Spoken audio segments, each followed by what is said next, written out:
These videos simply provide a presentation in video format of the book, Predator at the Chessboard by Ward Farnworth.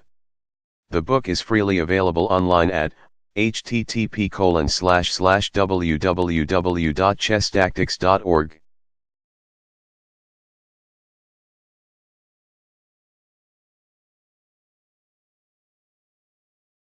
White to move. What is the best move?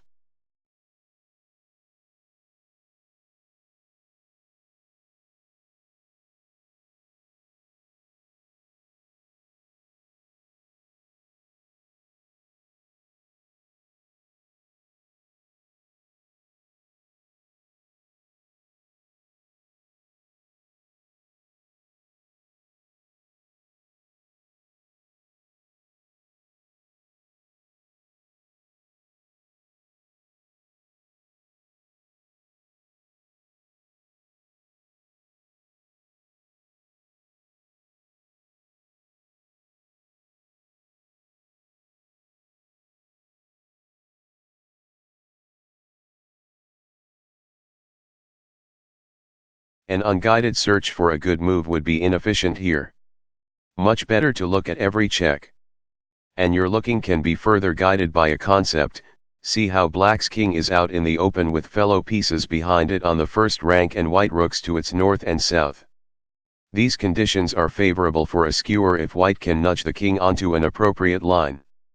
The tools he has for the purpose are 1 check with his rook, rook moves to e7, and 2 with his knight, knight moves to d4 and knight moves to g7. Rook moves to e7, check.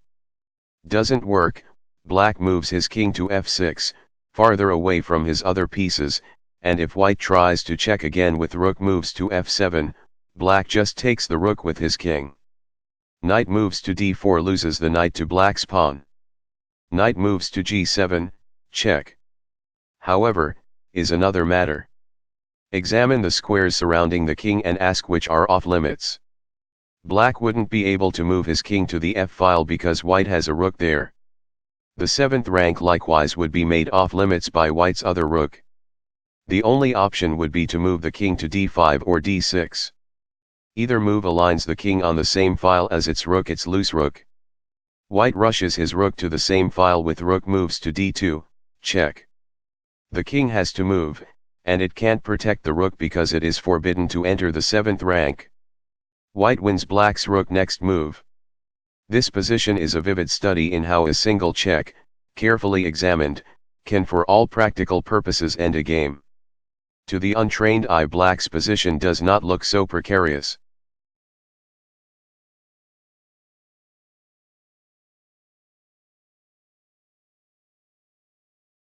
White to move. What is the best move?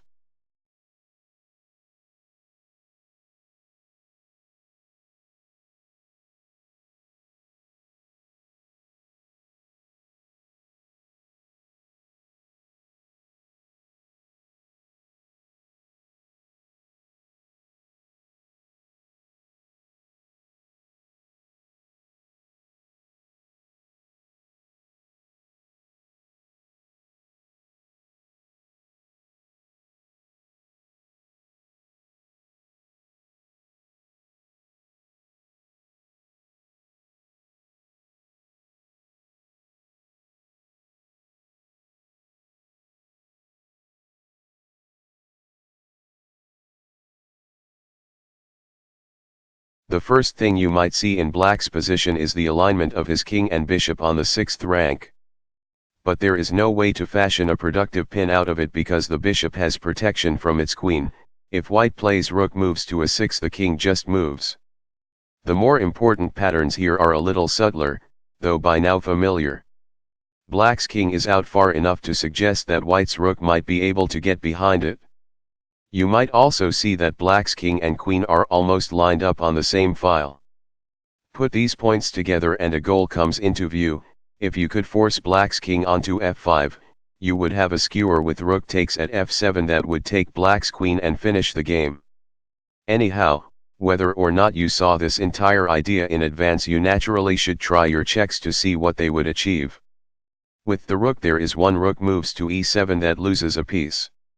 With the queen there are several: queen moves to c4, queen moves to d5, queen moves to d6, queen moves to d7, queen moves to g4.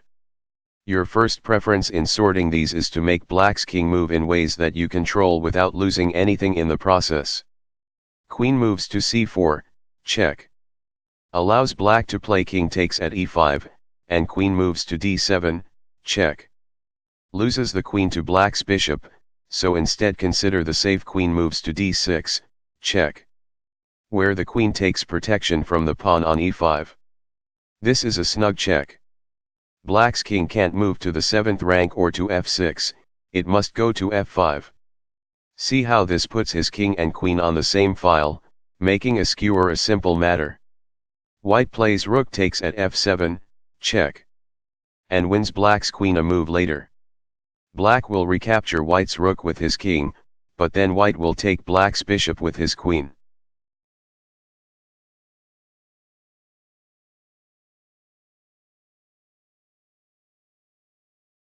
White to move. What is the best move?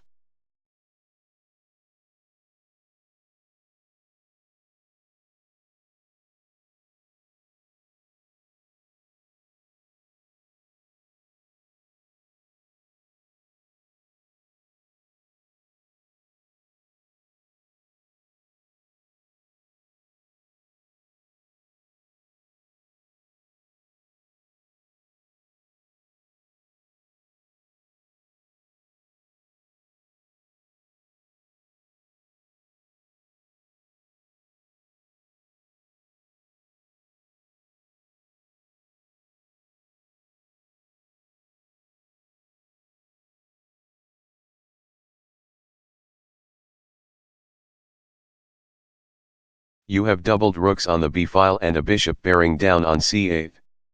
It's hard to find a mating possibility, but all this power focused on the king still gives you the upper hand.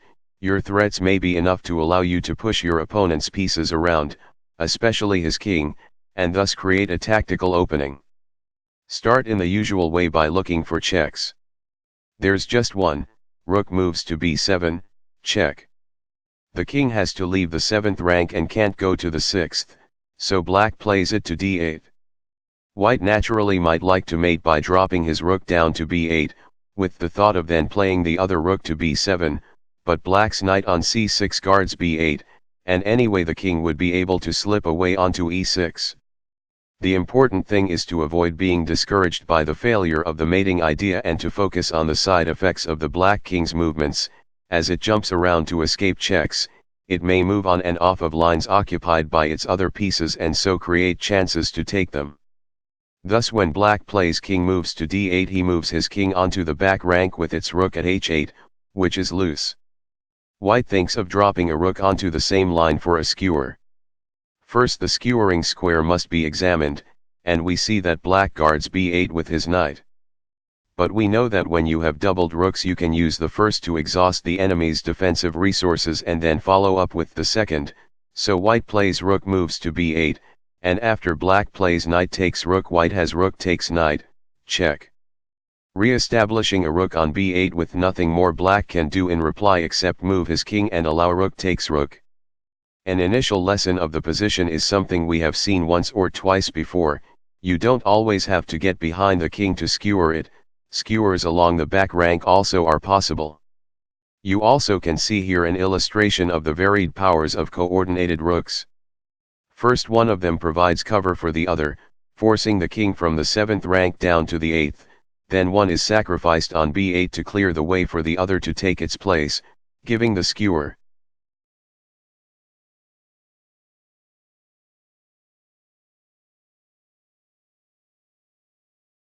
White to move. What is the best move?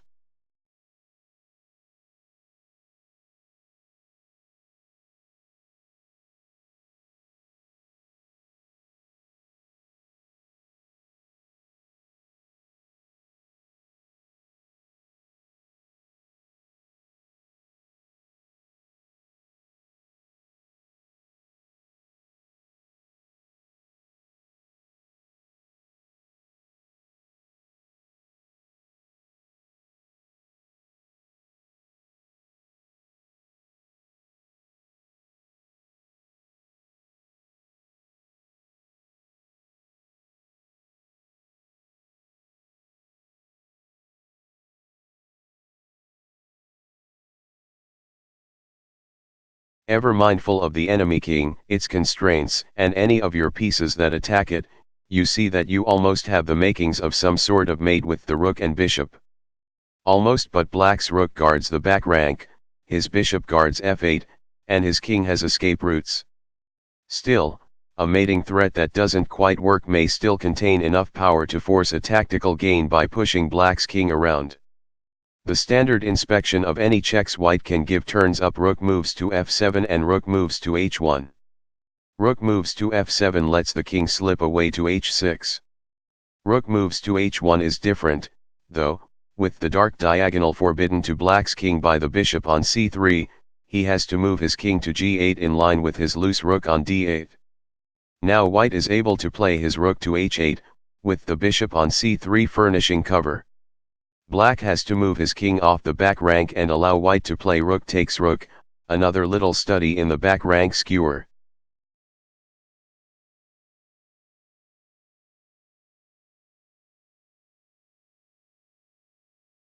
White to move. What is the best move?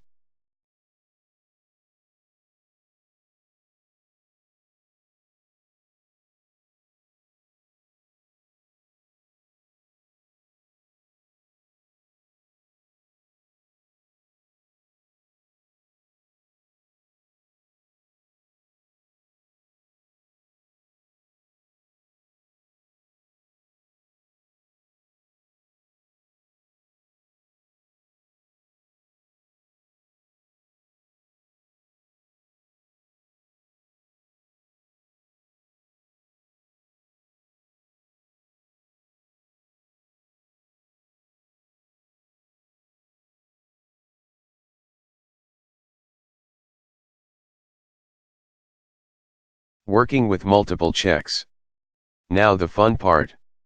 We have seen that a check sometimes will force the king into line with one of its own pieces, allowing a skewer on the next move by the same piece that gave the first check, or perhaps by a different one. The principle can be extended, of course. Sometimes a first check has to be followed with a second or third or fourth that continues to push the king until at last it is forced against its will into a skewer. Those patterns will be our focus in this section. The patterns considered here are reminiscent of the positions requiring multiple checks in the chapter on queen forks. The habit involved has immense value, examining not only any checks you can give, but every check you then would be able to give after your opponent's response, and every check you then could give, etc. But chasing out all of these possibilities can take a long time, so it is much more efficient if your pursuit of checks is guided by ideas. As you see what you can do to the enemy king, what is possible in the way of engineering, you also see a visual pattern coming into view, an idea. You play back and forth with the idea and the forcing moves until those checks are being used to try to achieve a clear goal.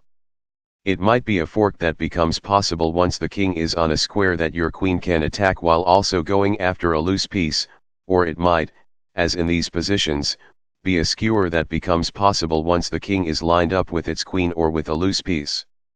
There are sub-themes that also help narrow the process of studying check after check.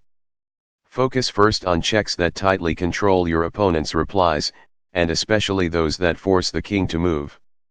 And keep in mind not only your piece that gives the first check, but any other pieces or pawns in the king's vicinity that might add checks of their own or a skewer at the end.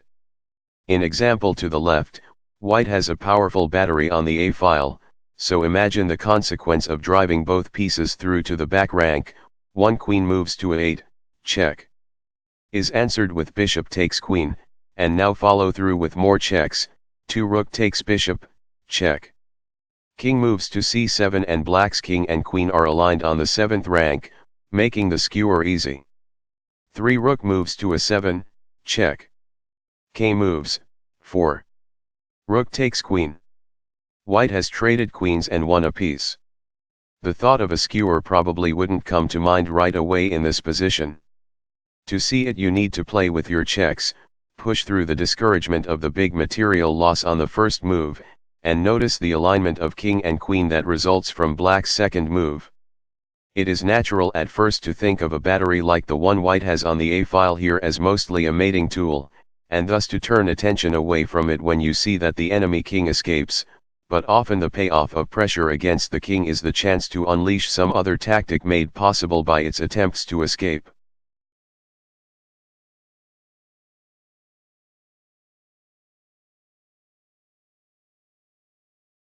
Black to move. What is the best move?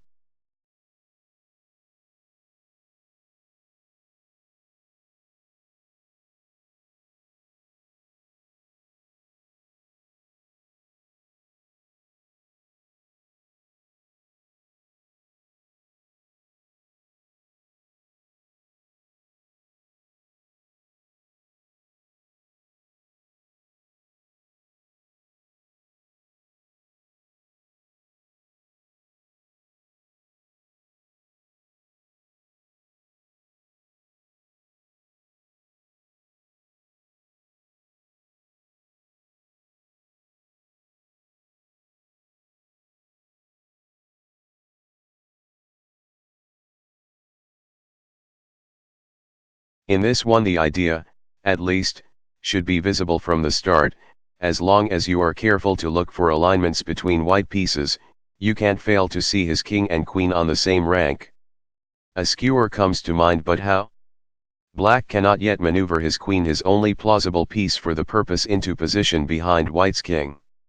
Yet with well-placed checks miracles sometimes are possible, and here the needed miracle would be minor, some combination of pushing white's king toward his queen and getting black's queen on the other side of them both.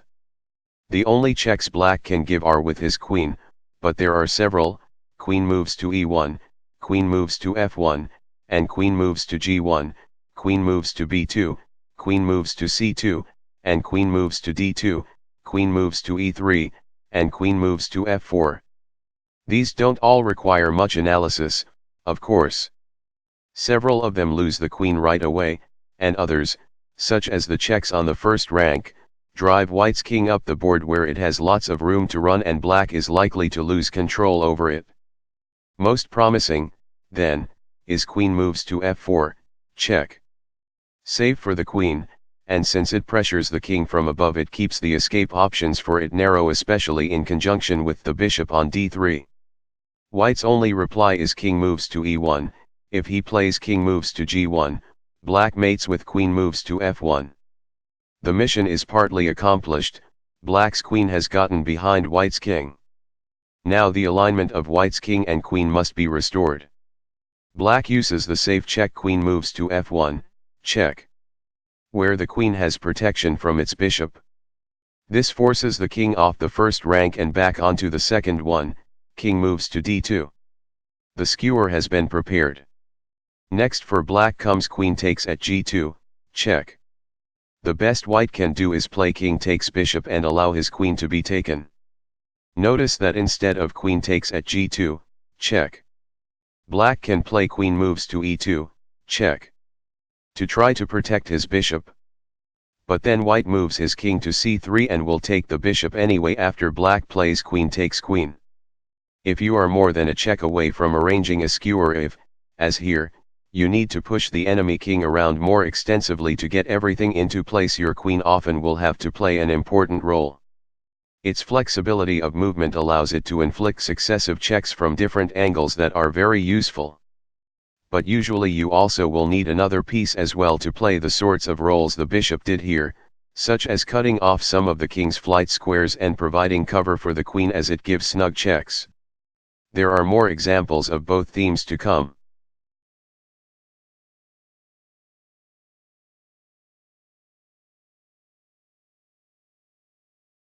Black to move. What is the best move?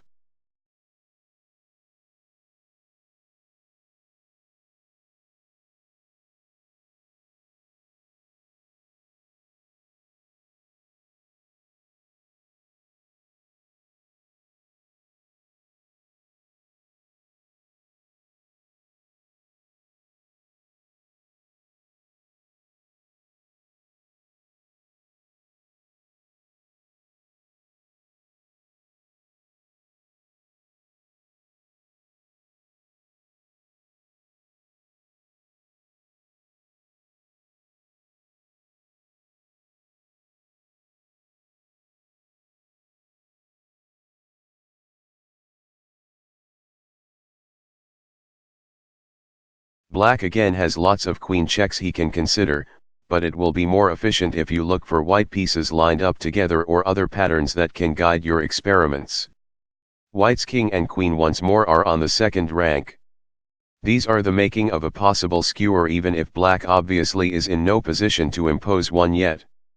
White's king would need to be pushed out at least 2 squares, and black's queen would need to get behind it.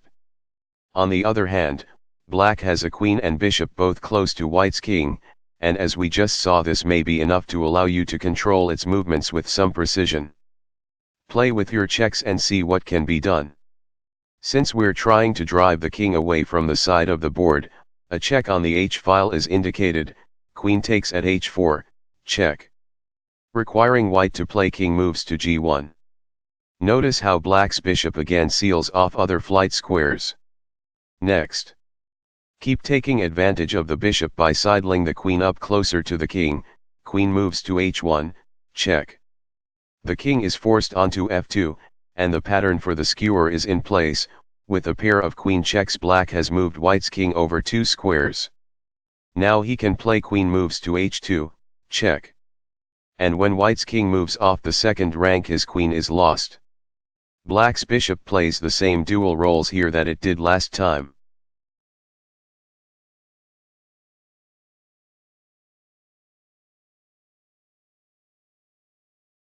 Black to move. What is the best move?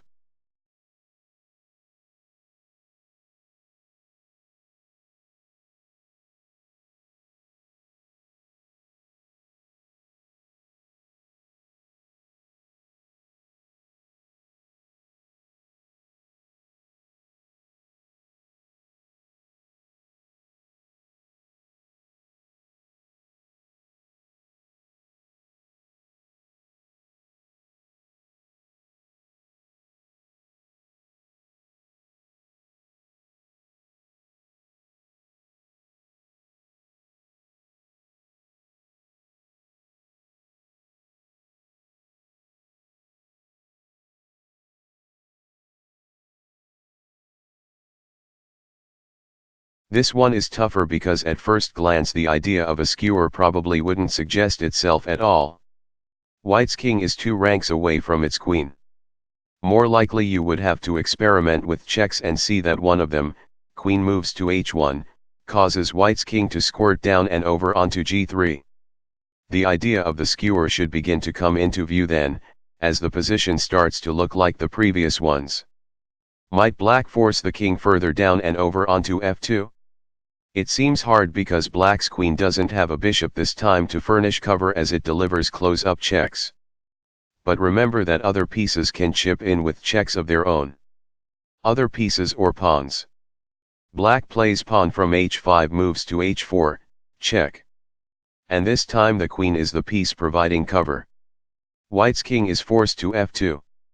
The usual pattern for the skewer has been perfected. Black plays queen moves to h2, check. And wins the queen next move.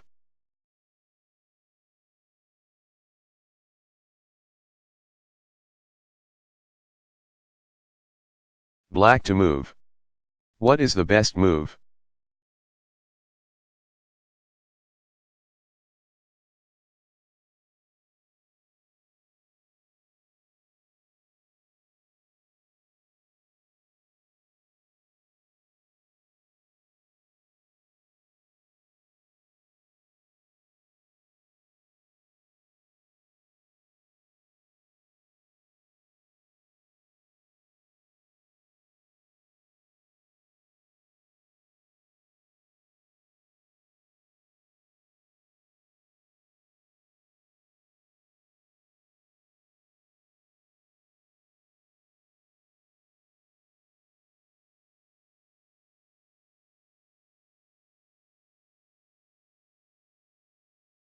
Black has some pieces poised for action against the white king's area, but the king seems safe enough because it is protected by its queen and because black can't quite coordinate his pieces to deliver mate.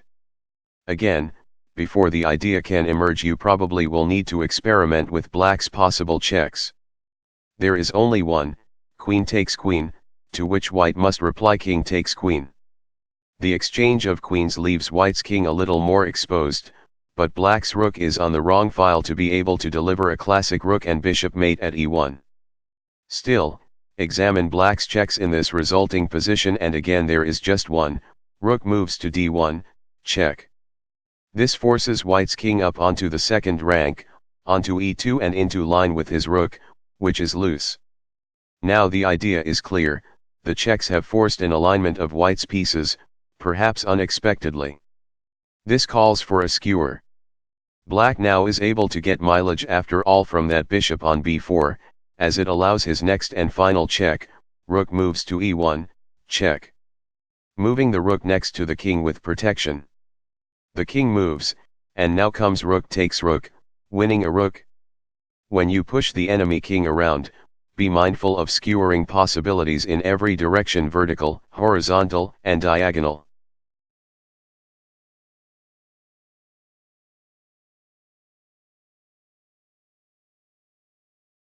Black to move.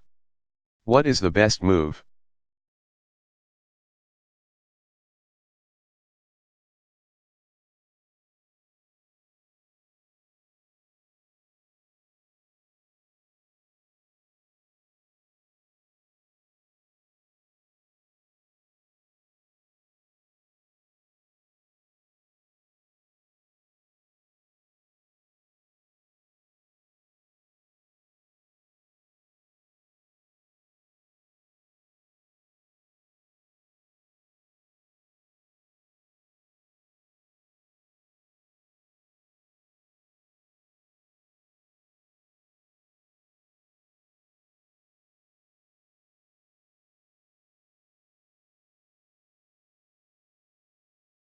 As usual in these positions, you likely wouldn't be thinking of a skewer right away, you would be worrying about white's threat of queen takes at g7, checkmate. No matter how dire the threat, however, remember, inspect your own checks. So long as you are playing checks, your opponent probably will be kept busy and won't be able to play threats of his own. It doesn't always take long to inspect those checks, either. Here black has just one. Queen moves to h1, check. White's only move is king moves to g3. Now it starts to get interesting, as white's king is pushed toward the f-file where his queen sits. What checks then would be possible? The appealing one is queen takes at h3, check. Where the bishop serves its familiar dual purpose of protecting the queen against king takes queen and also limiting the king's flight squares. The king has to go to f4. The kernel of the skewer is in place, and invites one last check. Queen moves to f3, check. Made safe by the protection still supplied by the bishop. White's king moves and his queen then comes off the board.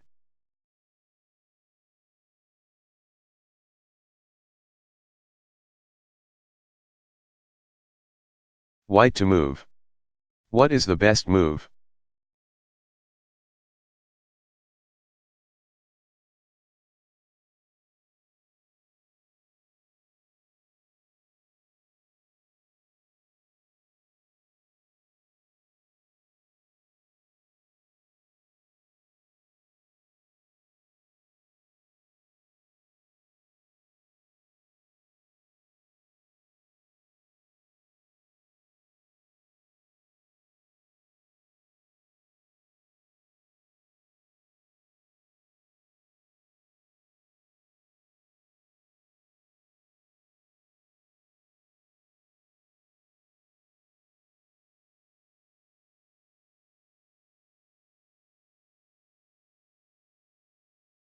White's offensive resources are limited to a queen and knight, which don't seem likely to be the makings of a decisive attack on an open board like this.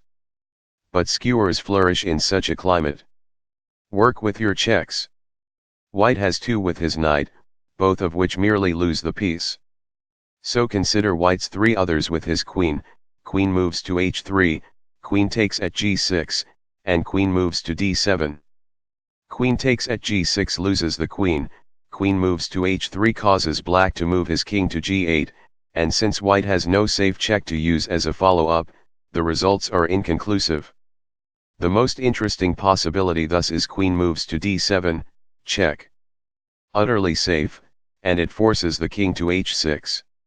If black plays king moves to h8, white mates immediately with queen moves to g7. With the king on the move, and with black's queen in front of it and white's queen now behind it, a skewering idea comes into view. Keep working with checks. White can play queen moves to g7, check. And here the knight serves the same purposes the bishops did in earlier examples, it provides cover for the queen and cuts off flight squares for the king. The king's only legal move is to h5. Just keep nudging it with checks. White plays queen moves to h7, check. And where can black's king go? Only to g4, as white's knight seals off g5. Now black's king and queen are aligned, and white is ready to play queen takes at g6, check. The king moves, and white wins black's queen with a skewer. A lesson: notice the astonishing power of the queen in an open position. Its ability to run the length of the board in one move, and to attack from different angles, enables it to give surprising checks with devastating results and makes it especially formidable late in the game. Once many of the pieces cleared off the board, you also are more likely to find an enemy target that is loose, which is important when you are using the queen as a skewering tool. Only loose targets will do, because the queen usually is too valuable to trade away.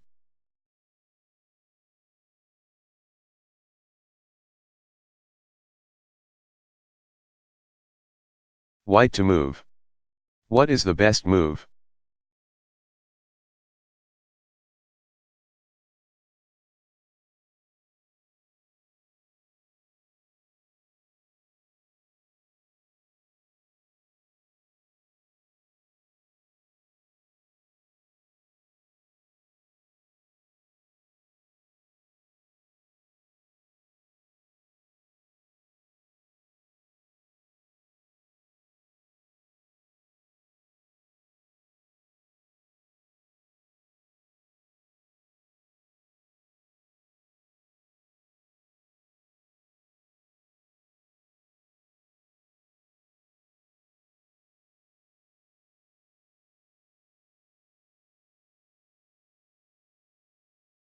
Another challenging one. White appears to be overmatched, he is down a piece. But he still has his queen, which we know can do wonders on an open board like this. Skewers are especially suited for such positions because they take advantage of pieces that may be aligned but far apart on the board with nothing between them. White has a check with his g3 pawn that lacks a good follow-up, but three others he can give with his queen. The safe one is queen moves to e8, check. Black's only reply is king moves to g5. Notice the crucial work white's pawns do in sealing off flight squares. What next? With imagination an objective comes into view: get the king onto the long, dark squared diagonal with its queen, then skewer them. Checks from behind with white's queen tend to force the king south toward white's pawns, which doesn't help. So now use one of those pawns to do the checking. Pawn from f3 moves to f4. This gives black two choices: he can move his king to f6 or g4.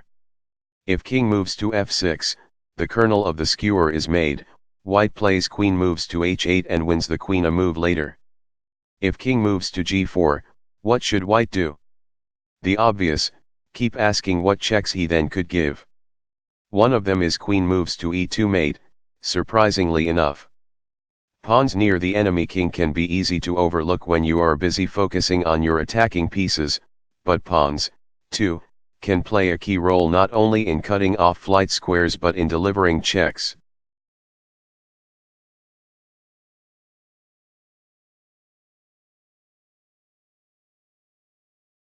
White to move. What is the best move?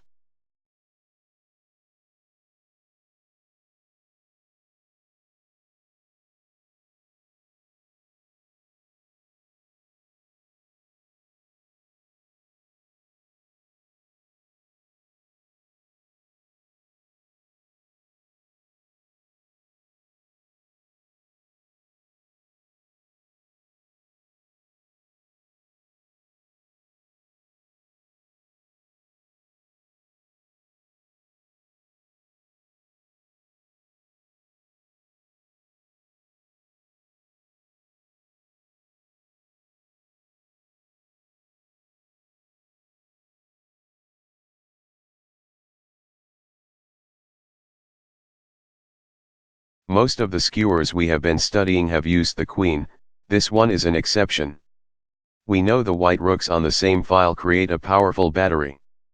One reason is that they can push around a king, one drives the king off of its rank while the other provides cover or seals off other ranks. Begin with a check, of course, and there is only one that keeps the battery intact. Rook moves to e2, check. Black's king must evacuate the second rank. If it moves to the third rank, white imposes an immediate skewer with rook moves to e3, check. If the king instead moves to the first rank, white continues with another check, rook moves to e1, check. This drives the king back up to the second rank. Now white's second rook drops down to e2, and both the first and second ranks are off limits to black's king. It must move to the third rank, creating the kernel of that same skewer. Now white plays rook moves to e3, check. And after the king moves, rook takes queen.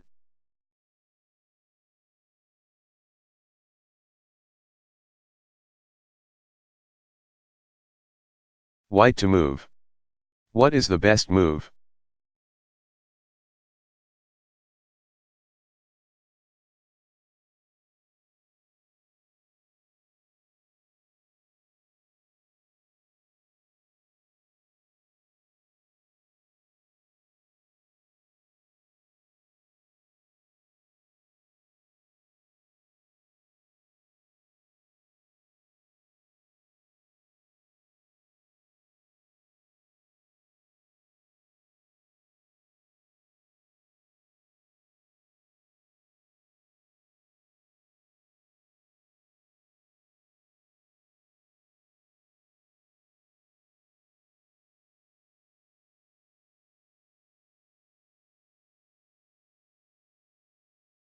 Consideration of 1. Queen moves to h7, check. Is obligatory, it's a safe check with the queen, and such moves often force useful changes on the board. In this case it pushes black's king to f8. You see black's queen over on b7 and thus wonder whether any succession of checks you can give might produce a skewer. The natural next one would be 2. Queen moves to h8, check. Forcing king moves to e7. Now you imagine 3. Queen takes at g7, check. Executing the skewer and see that black puts out the fire with knight takes queen. The problem is that the skewering square is guarded, so now you back up and think about pausing to take out the knight with 3. Rook takes knight. There is a little problem with that move, though, too. Since it's not a check, it gives black time to move his queen, and since white would have just cleared his rook from f3, black would have a particularly attractive option, queen moves to h1, checkmate. Ending the game.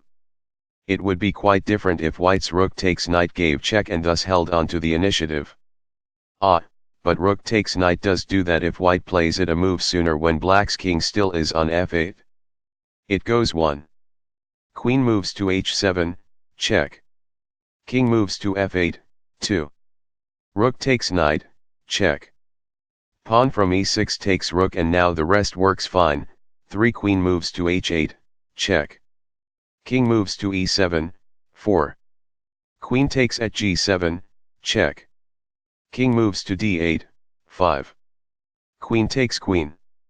If black replies to rook takes knight by moving his king instead of recapturing, the sequence goes a little differently. White brings his rook into the act on f7 a couple of moves later, soon he uses it to pick up black's queen, with an eventual forced mate. The position is a study in the value of working with checks at every turn. It also illustrates the importance of staying conscious of your opponent's threats and the trouble that can arise if you give him an unforced move to play in the middle of a sequence you are planning. On a more visual note, this is a position where the possibility of a skewer should be evident to you fairly quickly just from the layout of the pieces, the black king and queen arrayed like this, with white's queen able to slip in behind the king. A possibility, not a certainty, of course. There are 100 ways it could have failed if the surroundings were a little different, if white's rook had been on e3 instead of f3, etc. but if you at least can see the idea early, it will help direct your thinking along useful lines that may turn up the tactic.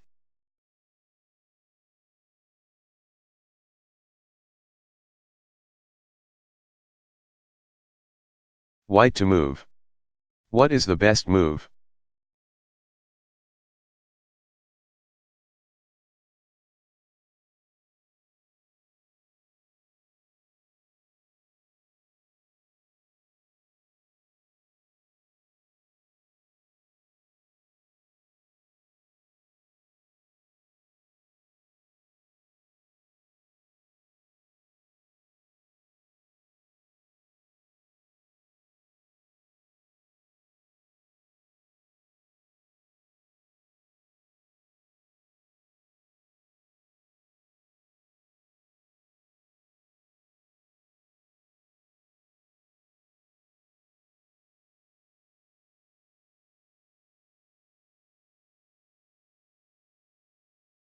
Here is a slightly different sort of position. It begins not with a check but with an observation. White has a rook on the 7th rank, a great position. In addition to threatening to wipe out black's holdings on that rank, the rook also threatens to support attacks against the king if another white piece, the queen, can be added to the 7th rank and serve as part of a battery there. So in addition to looking at what he can do on the f-file where he already has a battery of one sort, but with attacking possibilities that are inconclusive, white should think about trying to convert these assets into a horizontal battery on the 7th rank. A typical way to do this is by moving the rook over to make room for the queen to come down the board, but that would be impossible to do effectively here. Another method, and the winner in this case, is to move the queen over preparatory to dropping it down. Thus white plays queen moves to h3 or queen moves to h1, looking forward to queen moves to h7, and notice that this will be mate unless something changes. In a sense, queen moves to h3 is nothing more than a type of mate threat we have seen many times before, with white adding an attack by his queen to a square next to the enemy king that he already attacks with one of his other pieces. The reason queen moves to h3 looks so strange is that it leaves the rook and prize to black's king. Black's obvious move is to simply play king takes rook, ending the threat. But if you picture the position that results from these moves, perhaps you can see why white allows it. Now black's king and queen are on adjacent ranks, the king can't advance any farther up the board because of white's pawn on g5, and white's queen now has a clean shot down the h-file. These elements suggest a possible skewer on the back rank of the kind we have seen recently. White thus plays queen moves to h7, check, forcing black to move his king to e8 or f8. With black's king and queen now aligned again, queen moves to h8, check, skewers them and wins the queen next move. The lesson is to make sure you are not so distracted by your battery on the f-file in a position like this that you do not see a critical vulnerability in black's position, the alignment of his king and queen on the back rank. This should cause you to think about a skewer, which would be decisive even if achieved at great cost. The possibility becomes more plausible when you see that the h-file is open. You can afford to let the rook go if it will enable you to get your queen down the h-file safely and effectively, which you can do here with a threat that makes black's reply easy to forecast.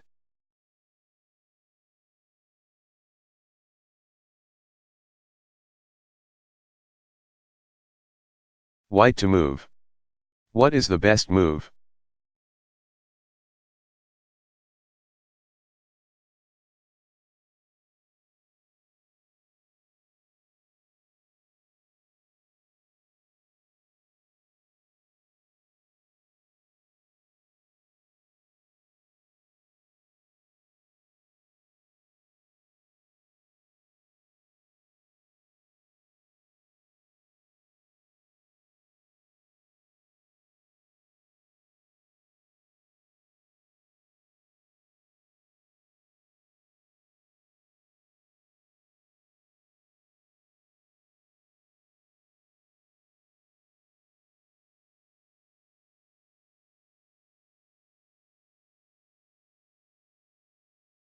Getting the skewering piece to the skewering square. Sometimes the square your skewering piece needs to reach is guarded. The techniques for coping with this really are no different than the methods for loosening a forking square, a pinning square, or any other square you need to make safe, but it will be useful to see how they look in this context. Here we also will consider some related issues, cases where your piece finds its path to the skewering square blocked, or where its guardian's path to the skewering square is blocked. Remember, if the two enemy rooks are on the same diagonal, they're poised to be skewered. Thus in the frame to the left the arrangement of black's rooks looks inconspicuous, but since neither of them can afford to be taken by a bishop they are inviting prey. White reaches for his dark squared bishop to play it to a5. But there is a complication, the square is protected by black's queen. How to cope with this? The answer is easy, white exchanges the defender away with one. Queen takes queen, pawn from b7 takes queen. Now bishop moves to a5 wins the exchange after one rook moves to protect the other.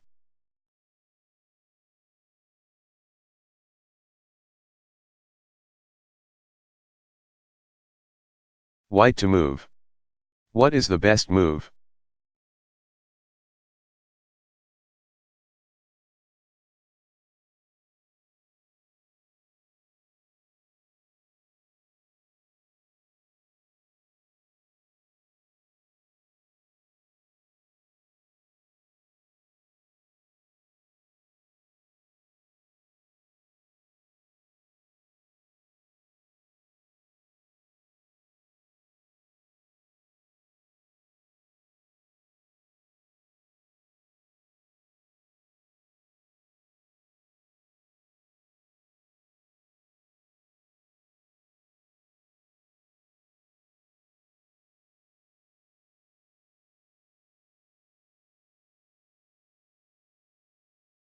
This one is a bit visually deceptive. Where does white have the makings of a skewer? Not against black's king, clearly, nor is black's queen on any usable lines. Look for loose pieces. Black has one, his knight on a4, and in general two knights together on the same line, like two bishops or two rooks together, often are vulnerable and should cause you to think about a pin or skewer. Can white get a piece onto that line? At first it might not seem so, he has no way to get a rook in front of those knights. But he does have a way to get his queen behind them, queen moves to a6. That's a potential skewer, though it's foiled by the black rook on a8. White can't take out the rook, but there are other ways to get rid of a defender. One is to take something else the defender protects, thus prying it away from the primary target. So ask what else the a8 rook defends, and you are drawn to the rook on b8 which you can take, with rook takes rook, check. White plays that, black replies rook takes rook, and now the board is safe for white to play queen moves to a6, skewering the two knights that both now are loose.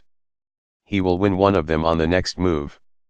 A first thing to take away from this case is the queen's ability to jump behind two enemy pieces to skewer them.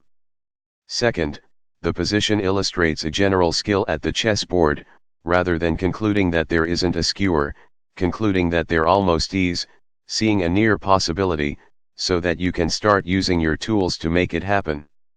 When you start to see a tactical idea, try to avoid saying no, that doesn't work. Say, that would work if only, and then see if there is a way to take care of the if only.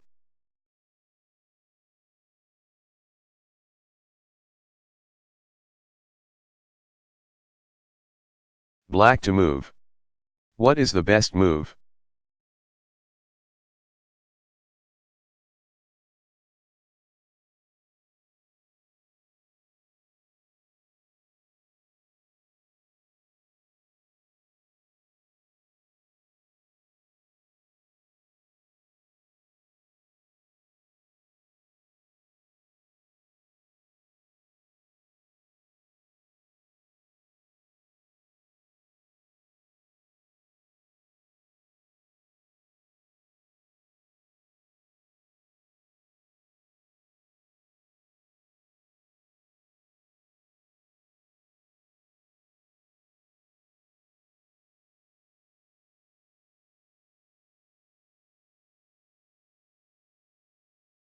Here is another if-only position. Look for alignments in white's camp and you see his king and queen adjacent on the same dark squared diagonal. Black has his dark squared bishop available, and could inflict a skewer on h6 if only white's bishop on g5 weren't in the way. How can black overcome it? He can't capture the bishop, and it protects nothing else that he can take. On the other hand, it is loose, and indeed white has nothing he can use to defend it promptly. So threaten it? Black plays queen moves to f5, and the bishop is forced to move to a square where it has some protection. Bishop moves to h4. Now the skewering square is loose and the line is clear for black to play bishop moves to h6, check. White's only way to save the position is to interpose his knight on f4, always check for interpositions, but then black takes the knight with his e5 pawn, winning a piece.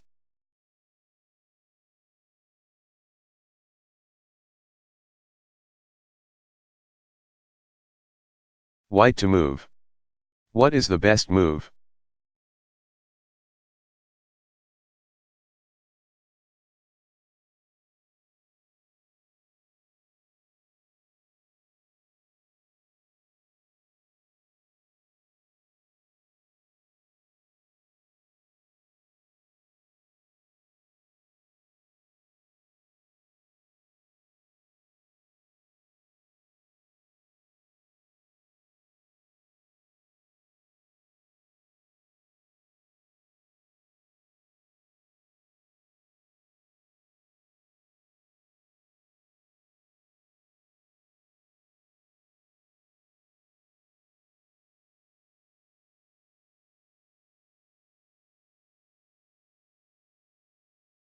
And then there are positions where you can't loosen the skewering square but where this isn't as important as it seems. Where does white have a skewer this time? Of course you see the alignment of black's king and queen, and so imagine queen moves to a3. It would be easy to dismiss the idea almost immediately because there seems to be no room for your queen. A3 is guarded by black's king. But that capture by the king would, among other things, be a forced move, if black wants to avoid queen takes queen. Anytime you would lose a piece to the enemy king, ask what the king's new square would mean to the position. The first way to ask that question as a practical matter is by considering what checks would be possible against the king in its new position here, on a3. There would be two: knight moves to c4, which black can escape with king moves to b4, and knight moves to c2, which is mate. When the enemy king is in traffic, as black's king is here, it is especially important to see whether any checks against it may be unexpectedly effective. Do not dismiss ideas too quickly because they seem not to work. Ask why they would not work, and what the board would look like if they were to fail.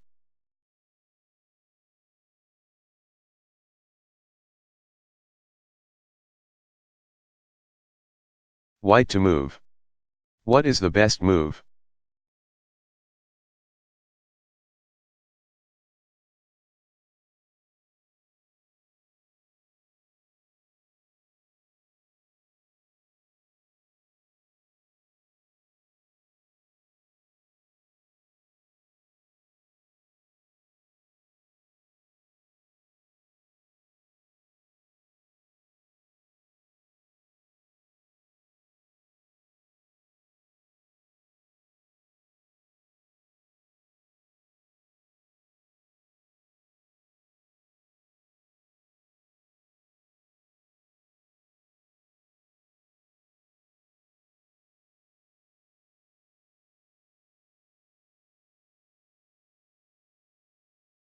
White has firepower directed at the black king's territory.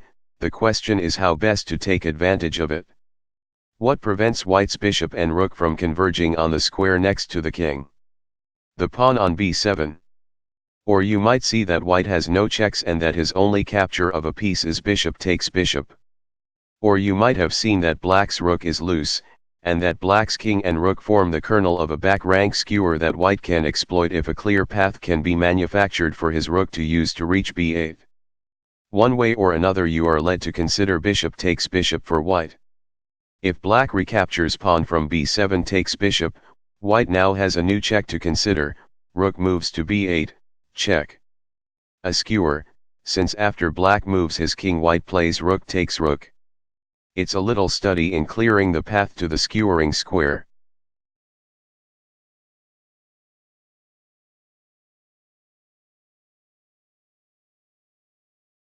Black to move. What is the best move?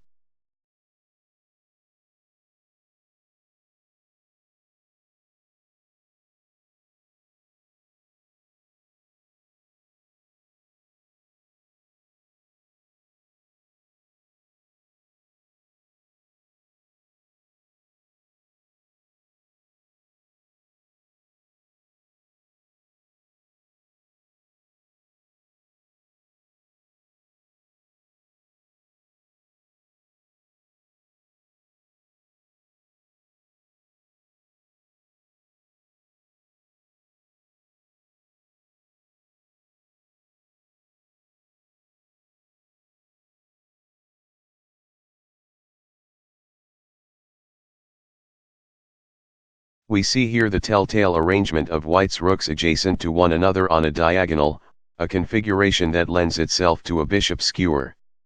If you catch that pattern, the position boils down to the logistical problem of getting your light-squared bishop from b7 to f3 where it can run through the rooks. The impediment to bishop moves to f3 is black's own queen on d5. With the obstacle identified, we know what to look for: a move by black's queen that will create a threat to white grave enough to require him to spend a move fending it off, thus allowing black to play his skewer next move.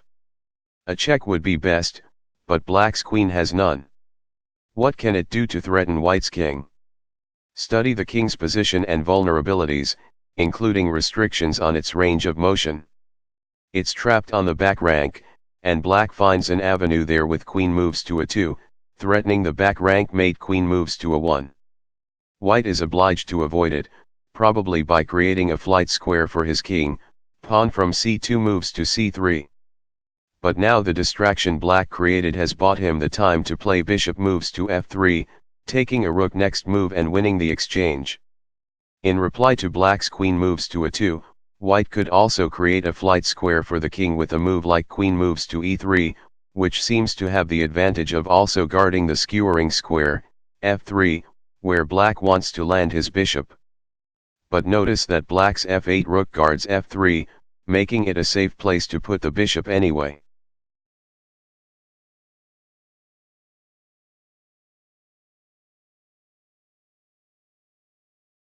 White to move. What is the best move?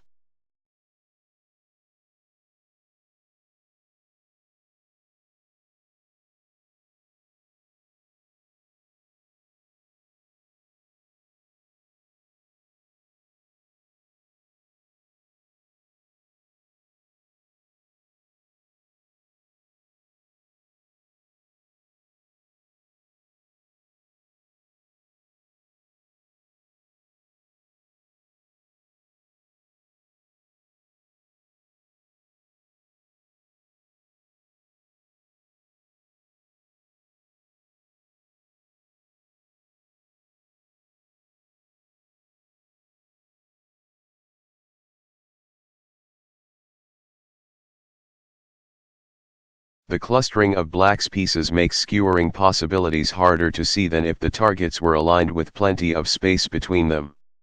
You can simplify analysis by viewing the black position in light of whatever offensive pieces you have positioned to attack it, a significant limitation, since the center is full of pawns that obstruct the paths of your pieces. But white does have a dark squared bishop on a 3 that is outside his pawns, and black has the alignment of queen and rook and on a dark squared diagonal that we have seen can form the basis of a skewer. So bishop takes at d6 is the idea, and of course it might just as well have been seen by methodically looking at any captures you can make. A piece that runs a skewer through the enemy queen, like a piece that pins the enemy queen, needs protection to prevent the enemy queen from gobbling it up. After bishop takes at d6, white's bishop would have none, so white asks if he can add a guard to that square. He seems to have no way to safely move a piece into position for the purpose, but consider also what you already have aimed at the square that might be brought into play by moving things out of its way. Here white has a rook pointed at d6. Granted, there are two pawns in its way, one white and one black. But a pair of pawns like this, two ranks apart and especially in the center, sometimes can be removed with a single exchange. Thus white removes his own pawn from the d-file violently with pawn from d4 takes at e5. If black replies pawn from d6 takes at e5, suddenly both pawns are out of the way and the path of the rook, white's guardian of the skewering square, is clear. White plays bishop takes at d6 and wins the exchange after black's queen moves. And if black allows you to play pawn from d4 takes at e5 with impunity, that's fine, too.